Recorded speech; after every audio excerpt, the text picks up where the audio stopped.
கிறிஸ்துவுக்குள்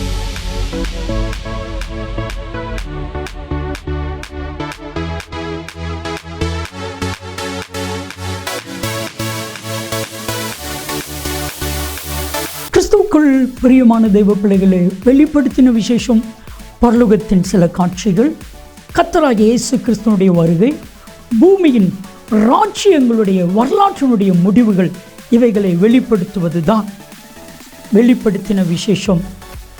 இதனுடைய ஆசிரியர் அப்போஸ்தலனாகிய யோவான் பத்மத்துவில் சிறை கைதியாக இருக்கும் பொழுது கிரேக்க மொழியிலே எழுதப்பட்டது.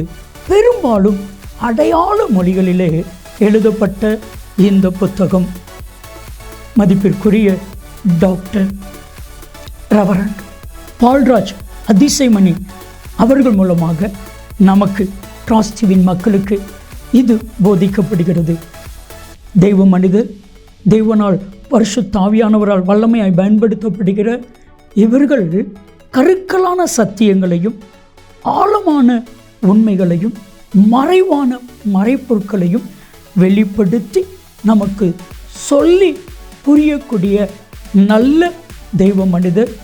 தொடர்ந்து பாருங்கள். கர்த்தர் அன்பு பால்ராஜ் அவர்களை வல்லமையாய் பயன்படுத்தி வருகிறார். இந்த வெளிப்படுத்தின விசேஷம் உங்களுக்கு மிகுந்த பிரயோஜனமாக இருக்கும். கர்த்தர் உங்களை ஆசீர்வதிப்பார். ஆண்டவருடைய பிரசன்னத்திலே மீண்டுமாக உங்களை காணுகையில் அதிக மகிழ்ச்சி அடைகிறேன். இந்நாளிலும் உங்கள் மத்தியில் வந்து உறவு கொள்ளவும் ஆண்டவருடைய வசனத்தை பகிர்ந்து கொள்ளவும் தருணம் கொடுத்த ஆண்டவரை துதிப்பதோடு உங்கள் அனைவருக்கும் என்னுடைய நன்றியை நான் தெரிவித்துக் கொள்கிறேன். வெளிப்படுத்தின விசேஷத்திலிருந்து நாட்களிலே செய்திகளை படித்து தியானித்து வருகிறோம். முதலாம் அதிகாரத்திலேயே பல வாரங்களாக நாம் நிற்கிறோம். முதலாம் அதிகாரத்திலே ஆண்டவருடைய அழகு சிறப்பாக வர்ணிக்கப்பட்டிருக்கிறது. அந்த சிறப்பான வர்ணனைகளுக்கு பிறகு ஆண்டவர் கொடுக்கக்கூடிய ஒரு வாக்குத்தத்தத்தை நாம் 17, 18 வசனங்களிலே நாம் பார்க்கிறோம்.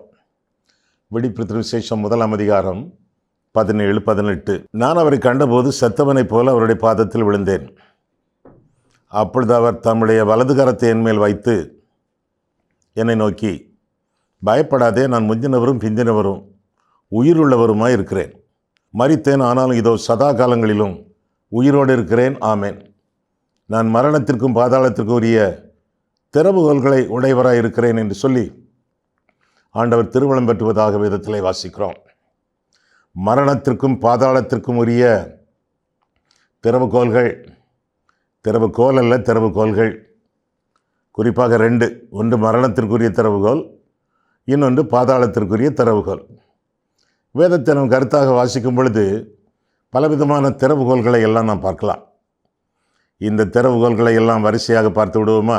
முதலாவதாக நாம் வேதத்தில் வாசிக்கும் பொழுது தாவீதின் திறவுகோல் என்று சொல்லி ஏசாயா 22 அதிகாரத்திலே நாம் பார்க்கிறோம்.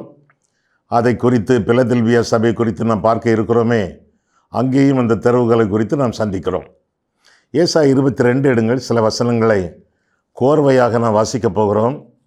நான் வாசிக்கும் பொழுது நீங்கள் வேதத்தை திறந்து நான் வாசிக்க அந்த வசனங்களை நீங்கள் பின்தொடர வேண்டும். You should follow me. ஏசாயா 22, 15 முதல். ஏசாயா 22, 15 முதல். சேனைகளின் கர்த்தராகிய ஆண்டவர் உரைத்ததாவது, நீ அரமனை விசாரிப்புக்காரனும் பொக்கிஷக்காரனுமாகிய செப்னா என்ற பெயரை சற்று நேரம் மனதில் வைத்துக் கொள்ளுங்கள். செப்னா என்பவனிடத்தில் போய் சொல்ல வேண்டியது என்னவென்றால், அரமனை விசாரிப்புக்காரர் ஒழுங்காக தன்னுடைய வேலையை செய்யவில்லை. அடுத்த வசனம், உயர்ந்த ஸ்தலத்திலே தன் கல்லறையை வெட்டி கண்மலையிலே தனக்கு வாசஸ்தலத்தை தோண்டுகிறவனைப் போல நீ உனக்கு இங்கே கல்லறையை வெட்டும்படி உனக்கு இங்கே என்ன இருக்கிறது?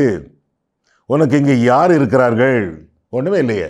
சீக்கிரம் நீ சாக போகிறா, உன் கல்லறையை நீ தோண்டிக்கிட்டு இருக்கா என்று சொல்வதாக இந்த பகுதியிலே நான் பார்க்கிறோம். அடுத்தது 17. இதோ பலவான் ஒருவனை துரத்துகிற வண்ணமாக கர்த்தர் உன்னை துரத்திவிட்டு நிச்சயமாய் உன்னை மூடி போடுவார்னா கல்லறை மூடி போடுவார். அவர் உன்னை உருண்டையைப் போல அகலமும் விசாலமான தேசத்திலே சுழற்றி எடுத்து விடுவார். அங்கே நீ சாவாய். அங்கே உன் மகிமையின் ரதங்கள் உன் ஆண்டவனுடைய வீட்டுக்கு இகழ்ச்சியாக இருக்கும். உன்னை உன் நிலையை விட்டு துரத்தி விடுவேன். உன் ஸ்தானத்திலிருந்து நீ பிடுங்கி போடப்படுவாய். அந்நாளிலே இல்கியாவின் குமாரனாகிய எலியாக்கிம் என்னும் ஊழியக்காரனை நான் அழைத்து உன் வஸ்திரத்தை அவனுக்கு தரித்து உன் கச்சையால் அவனை இடைகட்டி உன் அதிகாரத்தை அவன் கையிலே கொடுப்பேன். அவன் எருசலேமின் குடிகளுக்கும் யூதாவின் வம்சத்துக்கும் தகப்பனாயிருப்பான். தாவீதினுடைய வீட்டின் திறவுகோலை வந்துட்டா முதல் திறவுகோல், தாவீதுடைய வீட்டின் திறவுகோலை அவன் தோளின் மேல் வைப்பேன். ஒருவனும் பூட்டக்கூடாதபடிக்கு அவன் திறப்பான், ஒருவரும் திறக்கக்கூடாதபடிக்கு அவன் பூட்டுவான். அவனை உறுதியான இடத்திலே ஆணியாக கடவுவேன். அவன் தன் தகப்பன் வீட்டுக்கு மகிமையான சிங்காசனமாக இருப்பான் என்று சொல்லி தொடர்ந்து எலியாக்கீமை ஆண்டவர் புகழ்வதாக வேதத்திலே வாசிக்கிறோம். தப்பான ஒரு வேலைக்காரன் அவனை துரத்திவிட்டு முறையான சரியான ஒழுங்கான ஒரு வேலைக்காரனை கர்த்தர் நியமித்து அவனிடத்திலே தாவீதினுடைய திறவுகோல், அவனுடைய முன்னோர், அவனுடைய முற்பிதா தாவீது அவனுடைய திறவுகளை கொடுத்து இனி நீதான் இந்த வீட்டுக்கு அதிகாரி என்று சொல்லி தாவீதின் வம்சாவளிக்கு அதிகாரியாக எலியாக்கீமை ஆண்டவர் நியமிப்பதாக நம் வேதத்திலே வாசிக்கிறோம். தாவீதின் திறவுகோல் நமக்கு சொல்லுவது என்ன? ஒரு வீட்டுக்கு ஒரு திறவுகோல், அந்த திறவுகோலை உடையவன் அந்த வீட்டுக்கு அதிகாரி, அந்த வீட்டை ஆளுகை செய்யக்கூடியவன், அந்த வீட்டுக்கு உரிமையாளன், அந்த வீட்டை திறக்கவும் பூட்டவும் வல்லமை படைத்தவன். அப்பேற்பட்ட ஒரு அதிகாரத்தையும் ஆளுகையையும் எலியாக்கீமுக்கு ஆண்டவர் கொடுப்பதாக தாவீதின் திறவுகோல் அவனுக்கு கொடுக்கப்பட்டது நிமித்தம் நாம் அறிந்து கொள்ளலாம். ஆண்டவர் நமக்கு பாவங்களிலிருந்து விடுதலை பெற்று ஆண்டவரை பின்பற்றும் பொழுது உண்மையான ஊழியக்காரனாக, உண்மையான ஊழியக்காரிகளாக இந்த உலகத்தில் திகழும் பொழுது ஆண்டவர் நமக்கு உரிமையை, உடைமையை, அதிகாரத்தை, ஆளுகையை ஆண்டவர் கொடுப்பதாக நாம் பார்க்கிறோம். நீங்கள் பிள்ளைகளானால் சுதந்திரருமாமே, தேவனுடைய சுதந்திரரும் கிறிஸ்துவுக்கு உடன் சுதந்திரருமாமே, கிறிஸ்துவுடனே கூட மகிமைப்படும்படிக்கு அவருடனே கூட பாடுபட்டால் அப்படியாகும் என்று சொல்லி ரோமர் 8ஆம் அதிகாரம் 17ஆம் வசனத்திலே நாம் வாசிக்கிறோம். ஆண்டவர் சுதந்திரவாளி.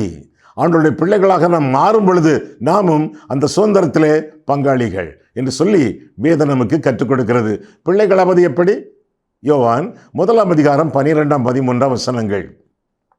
அவருடைய நாமத்தின் மேல் விசுவாசம் உள்ளவர்களாய் அவரை ஏற்றுக்கொண்டவர்கள் எத்தனை பேர்களோ அத்தனை பேர்களும் தேவனுடைய பிள்ளைகளாகும்படி அவர்களுக்கு அதிகாரம் கொடுத்தார். திறவுகோல், அதிகாரம் கொடுத்தார். அவர்கள் இரத்தத்தினாலாவது மாம்ச சித்தத்தினாலாவது பிறவாமல் தேவனால் பிறந்தவர்கள். தேவனால் பிறந்தவர்களுக்கு திறவுகோல்கள், அதிகாரம் கொடுக்கப்படுகிறது. என்னென்ன அதிகாரங்கள்?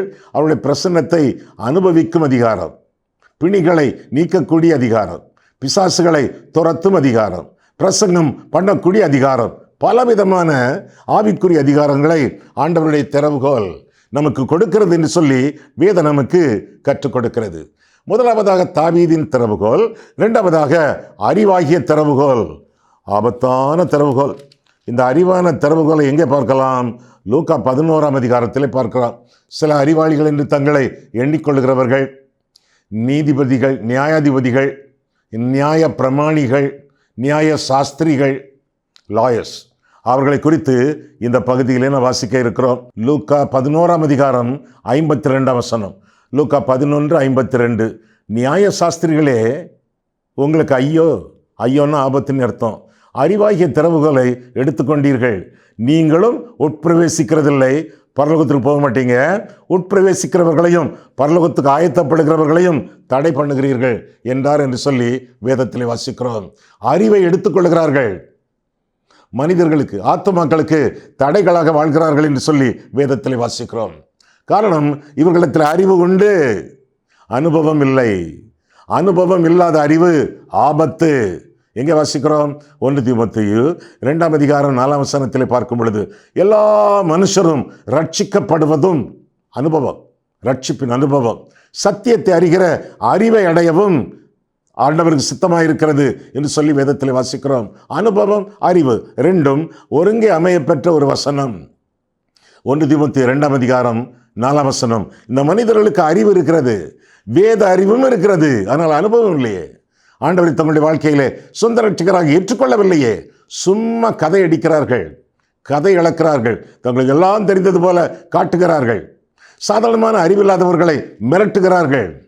ஆமாம், கடவுள் எல்லா இடங்களிலும் இருக்கிறாரா என்று கேட்கிறார்கள். ஆமான்னு தானே சொல்லுவோம். ஆம் என்று சொன்னால் உடனே இந்த அறிவாளிகள் என்ன சொல்றாங்க அப்படின்னா, கடவுள் எல்லா இடத்துலையும் இருக்கிறார்னா நரகத்திலும் இருக்காரு அப்படின்னா நரகத்துக்கு போறதுல என்ன தப்பு, என்ன ஆபத்து அப்படின்னு கேட்காங்களே. அறிவை பயன்படுத்துகிறார்கள், அனுபவம் இல்லாததுனாலே. அப்போ சாதாரணமான ஆட்கள், சாதாரணமான பகுத்தறிவு இல்லாத மனிதர்கள் குழம்புகிறார்கள். ஆரம்ப நாட்களிலே விசுவாசிகளாக மாறினவர்கள் கூட இந்த மாதிரிப்பட்ட போதனைகளை கேட்டு குழம்புகிறார்கள். அதையே பற்றி யோசித்து யோசித்து கலங்குகிறார்கள். நரகத்துக்கு போவதில் என்ன தப்பு, என்ன ஆபத்து? தப்பு, ஆபத்து. ஏனென்றால் ஆண்டவர் எல்லா இடத்திலும் இருக்கக்கூடும். நான் பாதாளத்திலே படுகை போட்டாலும் அங்கே இருப்பார். அது மட்டுமல்ல, நம்முடைய தேவன் பட்சிக்கிற அக்கினியாய் இருக்கிறார். அக்கினி ஒன்று செய்ய முடியாது. ஆனால் மாம்சத்தில் இருக்கக்கூடிய நாம் அக்கினிக்கு செல்ல முடியாது, அது சுட்டெரிக்கும். எனவே பாதாளத்துக்கு போக முடியாது, நரகத்தில் வாழ முடியாது. ஆண்டவர் எவ்விடத்தில் இருக்கிறார், வியாபித்திருக்கிறார். அவருடைய காந்திக்கு மறைவானது ஒன்றுமே இல்லை. நாம் போக முடியாது. ஆண்டவர் அனுமதிக்கக்கூடிய இடத்துல மட்டும்தான் நாம் வாழ முடியும், வசிக்க முடியும் என்பதை அறிந்து கொள்ள வேண்டும். சில ஆட்கள் நியாயப்பிரமாண போதகர்கள், புதிய ஏற்பாடு அவர்களுக்கு பிடிக்காதே. நியாயப்பிரமாணம் பழைய ஏற்பாடு அது என்ன சொல்கிறதோ அதைத்தான் கேட்பார்கள். தங்களுக்கென ஒரு சபையை வைத்திருப்பார்கள். நியாயப்பிரமாணத்தின்படி தான் ரட்சிப்பு என்று சொல்வார்கள். நியாயப்பிரமாணத்தின்படி தான் சனிக்கிழமையை அவர்கள் ஆசரிப்பார்கள். அதை பற்றி பெரிதாக நான் குறை கூற விரும்பவில்லை. ஏனென்றால் நாட்களை விசேஷித்துக் கொள்கிறவர்கள் கர்த்தருக்கென்று விசேஷித்துக் கொள்கிறார்கள் என்று வேதம் சொல்கிறது. ரோமர் 14:5-6 நாம் இப்படியாக பார்க்கிறோம். ஆனால் நியாயப்பிரமாணம் ரொம்ப முக்கியம். நியாயப்பிரமாண சட்டங்களுக்கு கீழ்ப்படிந்து வாழ வேண்டும் என்று சொல்லக்கூடியவர்கள் உண்டு. ஆரம்ப நாட்களிலே பேதுரு அப்படி சொன்னான், நீங்கள் விசுவாசிகளாக மாற வேண்டும் என்றால் முதலாவதாக நியாயப்பிரமாண காரியங்களை கைக்கொள்ள வேண்டும். அவனை முகமாக பவுல் எதிர்த்து பேசினான் என்று சொல்லி கலாத்தியர் 2ஆம் அதிகாரத்திலே நாம் வாசிக்கிறோம். நியாயப்பிரமாணம் முதலாவதாக பேதுரு அவனுடைய போதனையினாலே இழுப்புண்ட பர்னபா அவனுடைய மாயத்தினாலே இழுப்புண்டான் என்று சொல்லி கலாத்தியர் 2ஆம் அதிகாரம் 11 முதலாக பார்க்கிறோம். பவுல் கூட ஒழுங்காக இருந்தவர் தானே.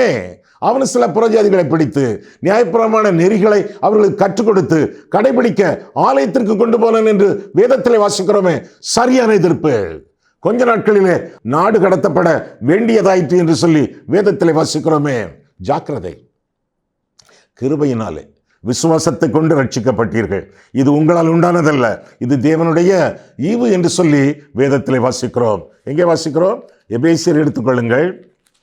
எபேசியர் 2ஆம் அதிகாரத்தில் நாம் பார்க்கும் பொழுது 8ஆம் 9ஆம் வசனங்களிலே பார்க்கும் பொழுது, கிருபையினாலே விசுவாசத்தை கொண்டு ரட்சிக்கப்பட்டீர்கள், இது உங்களால் உண்டானதல்ல, இது தேவனுடைய ஈவு, ஒருவரும் பெருமை பாராட்டாதபடிக்கு, இது கிரியைகளினால் உண்டானதல்ல, இது சன்மார்க்க கிரியையினாலும் உண்டானதல்ல, இது சடங்காச்சார கிரியையினாலும் உண்டானதல்ல, தசம பாகங்களினாலே உண்டானதல்ல, தான தர்மங்களினாலே உண்டானதல்ல, தரிசன காட்சிகளினால் உண்டானதல்ல, தங்க நகைகளை கலற்றுவதனாலே உண்டானதல்ல, தண்ணீர் ஞானஸ்நானங்கள் எடுப்பதினாலும் உண்டானதல்ல, இது தேவனுடைய ஈவு, ஆண்டவருடைய கிருபை. ஞானஸ்நானம் எடுத்தா பரலோகத்துக்கு போயிடலாம் அப்படின்னு சொன்னா ஆண்டவர் இந்த உலகத்துக்கு வர வேண்டிய அவசியமே இல்லையே, சிலுவையில் மறிக்க வேண்டிய அவசியமே இல்லையே, ரத்தம் சிந்த வேண்டிய தேவையே இல்லையே. வானத்தில் இருந்து கொண்டு ஒரு மெகாஃபோனை கையில் எடுத்து அவன் இருக்கக்கூடிய இடத்துல ஆற்றிலோ குளத்திலோ கிணத்திலோ கடலிலோ முங்கி ஒரு ஞானஸ்நானம் மேலே வந்துடலாம் என்று சொல்லியிருக்கலாமே. கிருபையினாலே விசுவாசத்தை கொண்டு ரட்சிக்கப்பட்டீர்கள், விசுவாசத்தினாலே கூட அல்ல, கிருபையினாலே ரட்சிப்பு என்று சொல்லி வேதம் நமக்கு கற்றுக் கொடுக்கிறது. தேவனுடைய கிருபை ரட்சிப்பை வழங்குகிறது. தேவன் நமக்கு தந்த விசுவாசம் அந்த ரட்சிப்பை வாங்குகிறது. அவ்வளவுதான். விசுவாசம் ஏறக்குறைய ஒரு திருவோடு போல. தேவனுடைய கிருபையினாலே விசுவாசத்தை கொண்டு ரட்சிக்கப்பட்டீர்கள், இது உங்களால் உண்டானதல்ல, இது தேவனுடைய ஈவு, ஒருவரும் பெருமை பாராட்டாதபடிக்கு, இது கிரியைகளினால் உண்டானதல்ல என்றல்லவா நாம் வேதத்தில் வாசிக்கிறோம். ஐயா, பரலோகத்துக்கு போகணும்னா பரலோகத்தில் தானே இருக்கீங்க. கிருபையினாலே விசுவாசத்தை கொண்டு ரட்சிக்கப்பட்டவர்கள் பரலோகத்திலே பொசிஷன் இல்லை, விசுவாசத்தின்படி அங்கே வைக்கப்பட்டிருக்கிறோம். வைப்பார் அல்ல, கொண்டு போவார் அல்ல, வைக்கப்பட்டிருக்கிறோம் என்று சொல்லி வேதத்திலே வாசிக்கிறோம். நம்முடைய ஜீவன் கிறிஸ்துவுக்குள் தேவனோடு கூட மறைந்திருக்கிறது. ஐயா, பரலோகத்தில் வைக்கப்பட்டிருக்கிறோம்னு சொன்னீங்களே, அதுக்கு வசனம் இருக்கா? 6ஆம் வசனம், அதே எபேசியர் 2ஆம் அதிகாரம் 6ஆம் வசனத்திலே பார்க்கும் பொழுது, கிறிஸ்து இயேசுவுக்குள் அவர் நம்மிடத்தில் வைத்த தயவினாலே தம்முடைய கிருபையின் மகா மேன்மையான ஐஸ்வர்யத்தை வருங்காலங்களில் விளங்கச் செய்வதற்காக கிறிஸ்து இயேசுவுக்குள் நம்மை அவரோட கூட எழுப்பி உன்னதங்களிலே அவரோட கூட உட்காரவும் செய்தாரா செய்வாரா? செய்தார். We are already seated in the heavenly places together with our Lord Jesus Christ. ஏற்கனவே கிருபையினாலே விசுவாசத்தை கொண்டு ரட்சிக்கப்பட்டவர்கள் உன்னதங்களிலே உட்கார வைக்கப்பட்டிருக்கிறார்கள் என்று சொல்லி வேதம் கற்றுக் கொடுக்கிறது. நியாயப்பிரமாணம் எங்கே? விருத்த சேதனம் எங்கே? ஞானஸ்நானம் எங்கே? சடங்காச்சாரங்கள் நம்மை காப்பாற்றாது. சடங்காச்சாரங்கள் எல்லாம் வெளியரங்கமான அடையாளங்கள். விருத்த சேதனம் யூதர்களுக்கு, ஞானஸ்நானம் கிறிஸ்தவர்களுக்கு. திருமணம் ஆகும் பொழுது தாலி கட்டுகிறார்களே, அல்லது மோதிரம் மாற்றிக் கொள்கிறார்களே, அல்லது மாலை அணிந்து கொள்கிறார்களே, அல்லது ரிஜிஸ்டரில் கையெழுத்து போடுகிறார்களே, அதுபோல வெளியரங்கமான ஒரு அடையாளம் தான் சடங்காச்சாரம் ஒழிய சத்தியம் என்பது கிருபையினாலே விசுவாசத்தை கொண்டு ரட்சிக்கப்படுவது. சொல்லுவது யார்? பரிசுத்த ஆவியானவர். வேத வாக்கியங்கள் எல்லாம் பரிசுத்த ஆவியினாலே அருளப்பட்டிருக்கிறது என்று சொல்லி வேதம் நமக்கு கற்றுக் கொடுக்கிறது. அறிவாகிய திறவுகோல். சிலர் தங்களுடைய அறிவை பயன்படுத்தி ஆத்துமாக்களை குழப்புவதாக இந்நாட்களிலே நாம் அறிந்து கொண்டிருக்கிறோம். விசுவாசிகள், வேதத்தை வாசிக்கிறவர்கள், வேதத்திலே பிரியப்படுகிறவர்கள், வேதத்தை சார்ந்து ஜீவிக்கிறவர்கள், வேதத்தையே தங்களுடைய வாழ்க்கையின் அடிப்படையாக கொண்டு வாழ வேண்டியது நம்முடைய உங்களுடைய கடமையாகும். முதலாவதாக தாவீதின் திறவுகோல், இரண்டாவதாக அறிவாகிய திறவுகோல், மூன்றாவதாக பரலோகத்தின் திறவுகோல். பரலோக ராஜ்யத்தின் திறவுகோல்களை நான் உனக்கு தருவேன் என்று சொல்லி ஆண்டவர் சொன்னாரே. பேதுருவினிடத்தில் அந்த திறவுகோலை பார்த்து விடுவோமா? மத்தேயு 16ஆம் அதிகாரம் எடுத்துக்கொள்ளுங்கள். மத்தேயு 16ஆம் அதிகாரத்திலே அந்த திறவுகோல்களை பார்த்து ஆச்சரியப்படுகிறோம், கொஞ்சம் அதிர்ச்சியும் அடைய போகிறோம். பார்த்துருவோமா? பரலோக ராஜ்யத்தின் திறவுகோல்கள் பேதுருவுக்கு பரிசளிக்கப்படுகின்றன. மத்தேயு 16ஆம் அதிகாரம் 17ஆம் வசனம் முதல் சீமோன் பேதுருவை பாராட்டுகிறார் சீரேசுநாதர். 17 முதல், இயேசு அவனை நோக்கி, யோனாவின் குமாரனாகிய சீமோனே, நீ பாக்கியவான், மாம்சம் இரத்தமும் இதை உனக்கு வெளிப்படுத்தவில்லை, பரலோகத்தில் இருக்கிற என் பிதா இதை உனக்கு வெளிப்படுத்தினார். மேலும் நான் உனக்கு சொல்லுகிறேன், நீ பேதுருவாய் இருக்கிறாய், இந்த கல்லின் மேல் என் சபையை கட்டுவேன், பாதாளத்தின் வாசல்கள் அதை மேற்கொள்வதில்லை. பரலோக ராஜ்யத்தின் திறவுகோல்களை நான் உனக்கு தருவேன். திறவுகோல்களை, மீண்டும் திறவுகோல் அல்ல, திறவுகோல்கள். எத்தனை சாவிகள் பேதுருவுக்கு! நான் உனக்கு தருவேன். பூலோகத்திலே நீ கட்டுகிறது எதுவோ அது பரலோகத்திலும் கட்டப்பட்டிருக்கும், பூலோகத்திலே நீ கட்டவிழ்ப்பது எதுவோ அது பரலோகத்திலும் கட்டவிழ்க்கப்பட்டிருக்கும் என்றார் என்று சொல்லி வேதத்தில் வாசிக்கிறோம். இதெல்லாம் ஆனந்தமான அனுபவம் இல்லை, ஆனந்தமான வாக்குத்தத்தங்கள். கொஞ்சம் அதிர்ச்சியை பார்த்துருவோமா? அப்பொழுது தாம் கிறிஸ்துவாகிய இயேசு என்று ஒருவருக்கும் சொல்லாதபடிக்கு, இன்க்ளூடிங் சைமன் பீட்டர், சீமோன் பேதுருவையும் சேர்த்து ஆண்டவர் சொல்கிறார், ஒருவருக்கும் சொல்லாதபடிக்கு தம்முடைய சீஷர்களுக்கு கட்டளையிட்டார். தன்னை பற்றி வெளியே சொல்லக்கூடாது, இப்போ சுவிசேஷம் சொல்லக்கூடாது. அது முதல் இயேசு தாம் எருசலேமுக்கு போய் மூப்பராலும் பிரதான ஆசாரியராலும் வேத பாரகராலும் பல பாடுகள் பட்டு கொலை உண்டு எழுந்திருக்க வேண்டும் என்பதாய் தம்முடைய சீஷர்களுக்கு சொல்லத் தொடங்கினார். வந்துட்டான நம்மளு 22ஆம் வசனம். அப்பொழுது பேதுரு அவரை தனியே அழைத்து கொண்டு போய், ஆண்டவரே, இது உமக்கு நேரிடக்கூடாது, இது உமக்கு சம்பவிப்பதில்லை என்று அவரை கடிந்து கொள்ள தொடங்கினான். கடிந்து கொண்டான்னா பரவாயில்ல, கடிந்து கொள்ள தொடங்கினான்னு அர்த்தம் he continued to rebuke. ஆண்டவர் கடிந்து கொள்ள தொடங்கினான், கடிந்து கொண்டே இருந்தான் என்று சொல்லி மொழிபெயர்க்கலாம்.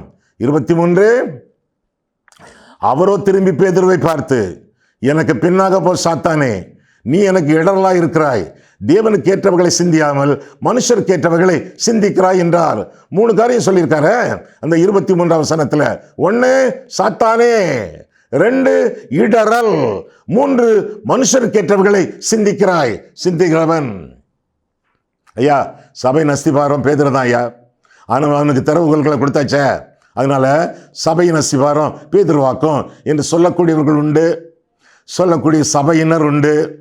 ஆமாம், கேட்குறேன்னு ஒரு கேள்வி. வேதத்தின் அடிப்படையில் பேதுரு ஆண்டவர் சாத்தான்னு சொன்னாரே, ஆண்டவர் சாத்தான் மேலே சபையை கட்டுவாரா? பேதுரு ஆண்டவர் ஸ்டம்பிளிங் பிளாக், இடரல் அப்படின்னு சொன்னாரே, இடரல் மேலே ஆண்டவர் சபையை கட்டுவாரா? பேதுருவை பார்த்து ஆண்டவர் சொன்னாரே, மனுஷருக்கேற்றவர்களை உலக பிரகாரமான சிந்தனை கொண்டிருக்கிறாய் என்று சொல்கிறாரே, மனுஷருக்கேற்றவர்களை சிந்திக்கிறவன் மேல் ஆண்டவர் திருச்சபை கட்டுவாரா? பேதுருவா அஸ்திபாரம்? அப்படி சொல்றது எவ்வளவு பெரிய அவமானம்! ஆண்டவருக்கு எவ்வளவு பெரிய அவமானம்! சபையின் அஸ்திபாரம் நல் மீட்பர் கிறிஸ்துவே என்று பாடியிருக்கிறீர்களே, போடப்பட்ட அஸ்திபாரமாகிய கிறிஸ்துவை அல்லாமல் வேறொரு அஸ்திபாரத்தை ஒருவனும் போடக்கூடாது என்று சொல்லி வேதத்தில் வாசிக்கிறோமே. 1 கொரிந்தியர் 3ஆம் அதிகாரம் 11ஆம் வசனத்திலே வசனங்களை வாசிக்கும் பொழுது ஜாக்கிரதையாக வாசிக்க வேண்டும். ஜாக்கிரதையாக வாசிக்கிறவர்களிடத்திலே கேட்டு விளக்கங்களை கற்றுக்கொள்ள வேண்டும். சரி ஐயா, பரலோக ராஜ்யத்தின் திறவுகோல்களை தருவேன்னு சொன்னாரு, அதுக்கு என்ன அர்த்தம்? பேதுருவே, நீ பிரசங்கம் பண்ணும் பொழுது, நீ சுவிசேஷத்தை அறிவிக்கும் பொழுது, நீ நற்செய்தி சொல்லும் பொழுது அநேகர் மனம் திரும்பி தேவராஜ்யத்திற்கு உட்படுவார்கள். அதுதான் பொருள். பெந்தெகோஸ்தே நாளிலே அப்போஸ்தலர் 2ஆம் அதிகாரத்திலே பேதுரு பிரசங்கிக்கையில் அநேகர் மனம் திரும்பி 3000 பேர் ரட்சிக்கப்பட்டார்களே, சபையிலே சேர்க்கப்பட்டார்களே, தேவனுடைய ராஜ்யத்திலே புகுந்து கொண்டார்களே. அப்படி அது ஒரு திறவுகோல். அதற்கு பிறகு எத்தனையோ தடவை, எத்தனையோ பிரசங்கங்கள், எத்தனையோ திறவுகோல்கள் பேதுருக்கு அருளப்பட்டதே. அதைத்தான் மனதில் வைத்து புரிந்து கொண்டு வாழ வேண்டியது நம்முடைய கடமை. இதுவரை 3 திறவுகோல்களை குறித்து உங்களுக்கு அறிவித்தேன். முதலாவதாக தாவீதின் திறவுகோல், 2ஆவதாக அறிவாகிய திறவுகோல், 3ஆவதாக பரலோக ராஜ்யத்தின் திறவுகோல், 4ஆவதாக மரணத்தின் திறவுகோல், அதைத் தொடர்ந்து பாதாளத்தின் திறவுகோல். அதை குறித்து ஏற்கனவே நாம் வாசித்தோம். வெளிப்படுத்தல் விசேஷம் 1ஆம் அதிகாரம் 18ஆம் வசனத்தை நாம் பார்க்கும் பொழுது இந்த கடைசி 2 திறவுகோல்களையும் நாம் காண்கிறோம். 18 பாருங்கள். மரித்தேன், ஆனாலும் இதோ சதா காலங்களிலும் உயிரோடு இருக்கிறேன். ஆமேன். நான் மரணத்திற்கும் பாதாளத்திற்கும் உரிய திறவுகோல்களை உடையவராக இருக்கிறேன். மரணத்தின் திறவுகோல் ஆண்டவர் கையிலே, பாதாளத்தின் திறவுகோல் ஆண்டவருடைய கையிலே. முதலாவதாக மரணத்தின் திறவுகோல். மரிக்கக்கூடியவர்கள், பாவத்திலே மரிக்கக்கூடியவர்கள், பாவத்தின் சம்பளம் மரணம், மாம்ச சிந்தை மரணம், பரஸ்திரியின் வீடு மரணத்திற்கு நேராக கொண்டு போகிறது. பாவம் பூரணமாகும் பொழுது மரணத்தை பிறப்பிக்கும். என் பாவமே எனக்கு மரணமாயிற்று. லௌகீக துக்கம், உலக பிரகாரமான கவலைகள் மரணத்திற்கு ஏதுவானது என்றெல்லாம் வேதத்திலே பல வசனங்களிலே நாம் பார்க்கிறோம். 3 விதமான மரணங்கள். ஒன்று ஆன்மீக மரணம், 2ஆவதாக சரீர மரணம், 3ஆவதாக நித்திய மரணம். ஆன்மீக மரணம் என்னது? மனுஷன் பாவத்திலே மூழ்கி கிடக்கும் பொழுது பாவத்திலே அவன் மரிக்கிறான். அக்கிரமத்திலும் பாவத்திலும் மரித்து கிடந்தவங்களை என்று சொல்லி எபேசியர் 2ஆம் அதிகாரம் 1ஆம் வசனம் ஆரம்பிக்கிறது. பாவத்திலே வாழ்கிறவன் செத்து போனவன், மரித்தவன் என்று சொல்லி வேதத்திலே வாசிக்கிறோம். இது ஆன்மீக மரணம். 2ஆவதாக சரீர மரணம், கல்லறை தோட்டம். பாவத்திலே மரித்து மனம் திரும்பாமலே செத்து மடியக்கூடிய மனிதன் கல்லறைக்கு போகிறான் மற்றவர்களைப் போல. 2ஆவதாக சரீர மரணம், கல்லறை தோட்டம். 3ஆவதாக நித்திய மரணம், அக்கினி கடல், தொடர்ந்து நரகம் என்று சொல்லி வேதம் நமக்கு கற்றுக் கொடுக்கிறது. ஆக பாவத்தின் சம்பளம் மரணம் என்று சொல்வதை விட பாவத்தின் சம்பளம் மரணங்கள் என்று சொல்வது சால சரியான போதனை ஆகும். ஆனால் சாவி ஆண்டவர் கையில் இருக்கிறதே. ஒரு மனுஷன் பாவம் செய்கிறான், அவன் மரித்து அடக்கம் பண்ணப்பட்டு அங்கே நரகத்துக்கு போக வேண்டுமா அல்லது மோட்சத்துக்கு போக வேண்டுமா என்பதை நிர்ணயிக்கக்கூடியவர், தீர்மானிக்கிறவர் ஆண்டவர் அல்லவா? சாவி அவர் கையில் அல்லவா இருக்கிறது. அந்த மனுஷன் பாவத்திலிருந்து மனம் திரும்பி விட்டால் அவன் தேவனுக்கு சொந்தமானவராயிற்றே. அப்படி இருக்கும் பொழுது சாவியை வைத்திருக்கக்கூடிய ஆண்டவர் அவனை தேவராஜ்யத்திற்குள்ளே வழி நடத்துவாரே. அதுதான் வேதம் சொல்லக்கூடிய போதனையாகும். இந்த தேகத்திலே குடியிருக்கிறவர்கள் ஆண்டவருடைய தேசத்திற்கு போவார்கள். அது இந்த சாவி கொடுத்தல், இந்த சாவியை பற்றிய தாற்பயமாகும். இங்கே வாசிக்கிறோம் 2 கொரிந்தியர் 5ஆம் அதிகாரம் பாருங்கள். 2 கொரிந்தியர் 5ஆம் அதிகாரம் 1ஆம் வசனம். பூமிக்குரிய கூடாரமாகிய நம்முடைய வீடு அழிந்து போனாலும் தேவனால் கட்டப்பட்ட கைவேலை அல்லாத நித்திய வீடு பரலோகத்திலே நமக்கு உண்டென்று அறிந்திருக்கிறோம். ஒன்று பூமிக்குரிய வீடு, இன்னொன்று சாமிக்குரிய வீடு. தேவனுடைய வீடு பரலோக ராஜ்யம் விளக்கமாக பார்த்தால் இன்னும் 8ஆம் வசனம் பாருங்கள்.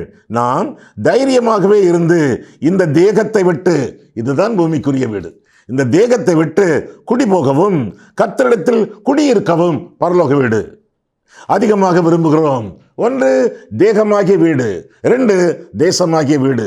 பரலோகத்திற்கு போக நம் ஆயத்தத்தோடு காத்திருக்கிறோம். நமக்கு அடிகோலக்கூடியவர், நம்மை வழி நடத்தக்கூடியவர், மரணத்திற்குரிய திறவுகோல்களை வைத்திருக்கிறவர் ஆண்டவராகிய தெய்வம் இயேசு கிறிஸ்து. காரணம், நம்முடைய குடியிருப்பு மெய்யான குடியிருப்பு, உண்மையான குடியிருப்பு பரலோகத்தில் இருக்கிறது என்று சொல்லி வேதம் நமக்கு பிலிப்பியர் 3ஆம் அதிகாரம் 10ஆம் வசனத்திலே நாம் வாசிக்கிறோம். இது பூலோக வாழ்க்கை, அது பரலோக வாழ்க்கை. இது கூடார வாழ்க்கை, அது குடியிருப்பின் வாழ்க்கை. நமக்காக ஆண்டவர் பரலோகத்திலே வாசஸ்தலங்களை ஆயத்தம் பண்ணி கொண்டிருக்கிறார் என்று சொல்லி யோவான் 14ஆம் அதிகாரத்திலே நாம் வாசிக்கிறோமே.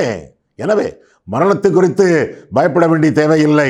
மனம் திரும்பியவர்கள், ரட்சிக்கப்பட்டவர்கள் மரணம் நம்மை குறித்து பயப்படும்.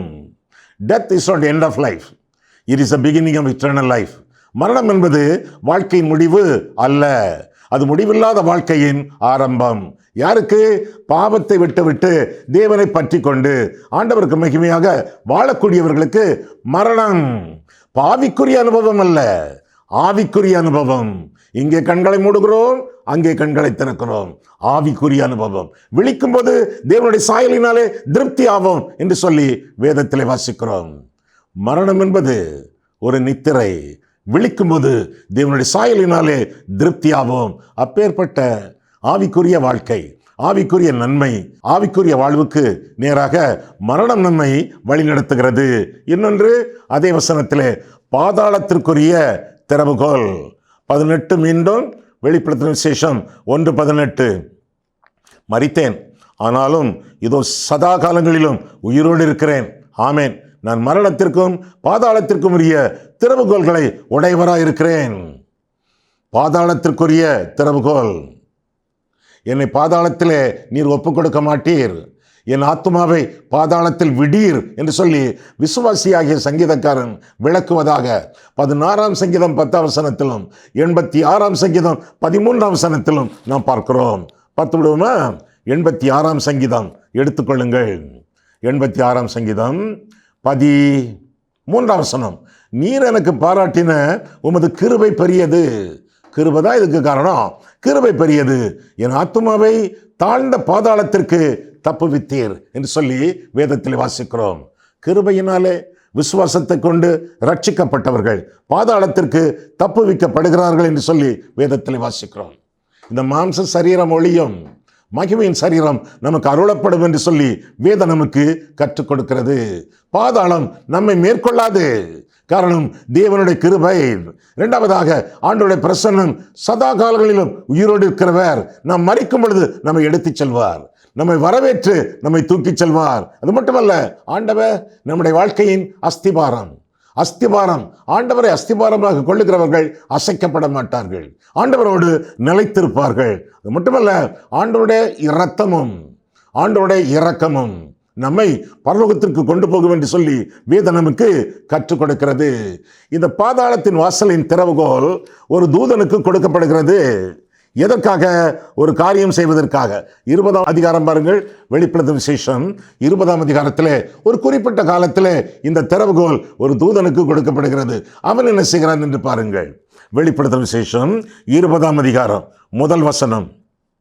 ஒரு தூதன், பேரென்ன சொல்லப்படலை, ஒரு தூதன் பாதாளத்தின் திறவுகோலையும் பெரிய சங்கிலியையும் தன் கையிலே பிடித்து கொண்டு வானத்திலிருந்து இறங்கி வர கண்டேன். பிசாஸ் என்றும் சாத்தான் என்றும் சொல்லப்பட்ட பழைய பாம்பாகிய வலு சர்ப்பத்தை அவன் பிடித்து அதை 1000 வருஷம் அளவும் கட்டி வைத்து அந்த 1000 வருஷம் நிறைவேறும் வரைக்கும் அது ஜனங்களை மோசம் வைக்காதபடிக்கு அதை பாதாளத்திலே தள்ளி அடைத்து அதன் மேல் முத்திரை போட்டான். சரியா? அடுத்த வசனம்.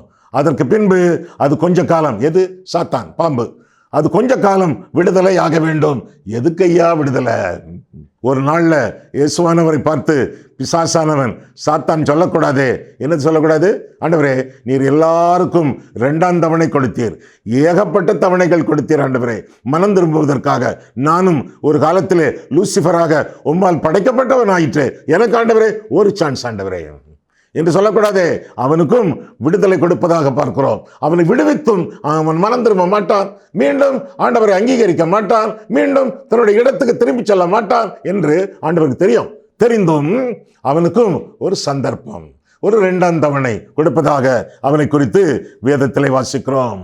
அதற்கு பின்பு அது கொஞ்ச காலம் விடுதலையாக வேண்டும். அதற்கடுத்தாற் போல 7ஆம் வசனம், அந்த 1000 வருஷம் முடியும் போது சாத்தான் தன் காவலில் இருந்து விடுதலையாகி தேவனை பணிந்து கொண்டானா, ஆண்டவருக்கு ஒப்பு கொடுத்தானா, ஆண்டவரே நீர் என்னை படைத்தீர் ஆண்டவரே, என்னை முற்றிலுமாக மன்னித்து ஏற்றுக்கொள்ளும் ஆண்டவரே என்று சொன்னானா? அடுத்த வசனம் பாருங்க, பூமியின் 4 திசைகளிலும் உள்ள ஜாதிகளாகிய கோகையும் மாகோகையும் மோசம் போக்கும்படிக்கும் அவர்களை யுத்தத்திற்கு கூட்டிக் கொள்ளும்படிக்கு புறப்படுவான், அவர்களின் தொகை கடற்கரை மணரத்தனையாய் இருக்கும் என்று சொல்லி தொடர்ந்து சாத்தான் தேவனுக்கு விரோதமாக யுத்தம் பண்ண புறப்பட்டதாக வேதத்திலே வாசிக்கிறோமே. எப்படி திருந்துவான்? திருந்தவே இல்லை. ஆனாலும் ஆண்டவர் அவனுக்கு ஒரு சந்தர்ப்பம் கொடுத்து பார்த்தார். சரி, 5 விதமான திறவுகோல்களை குறித்து இன்றைய நாளிலே நாம் ஆழமாக சற்று நீளமாக கற்றோம்.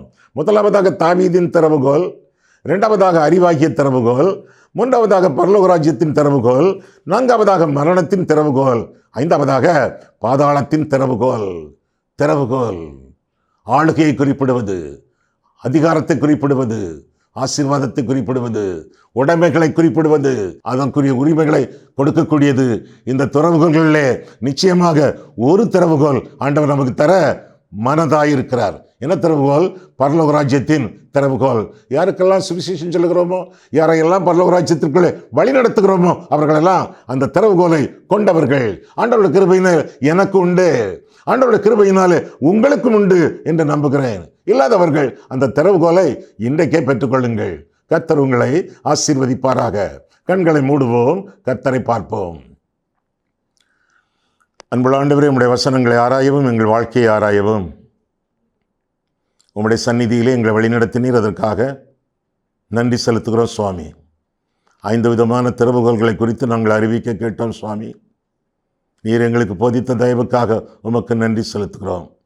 மரணத்துக்கு விலகி ஆண்டவருடைய மறுமைக்கு சொந்தமாகத்தக்கதாக திறவுகோல்களை எல்லாம் கர்த்தருடைய கரங்களிலே வைத்திருக்கும் தயவுக்காக உமக்கு ஸ்தோத்திரம். மேலாக ஆண்டவரே, இந்த உலகத்திலே கூட சுவிசேஷத்தை சொல்லி தேவராஜ்யத்திற்குள்ளே வழிநடத்தக்கூடிய ஆசீர்வாதமான ஊழியக்காரர்களாகிய எங்களுக்கும் நீர் இந்த திறவுகோலை தந்திருக்கும் தயவுக்காக உமக்கு நன்றி செலுத்துகிறோம். இந்த திறவுகோல்களை நாங்கள் பத்திரமாக பயன்படுத்தி ஏராளமான மக்களை தேவனுடைய ராஜ்யத்திற்குள் சேர்க்கத்தக்கதான உம்முடைய பாத்திரங்களாக நாங்கள் விளங்க நீர் எங்களை ஆசீர்வதியும். இயேசு கிறிஸ்துவின் நாமத்தில் ஜெபிக்கிறோம் பிதாவே, ஆமேன்.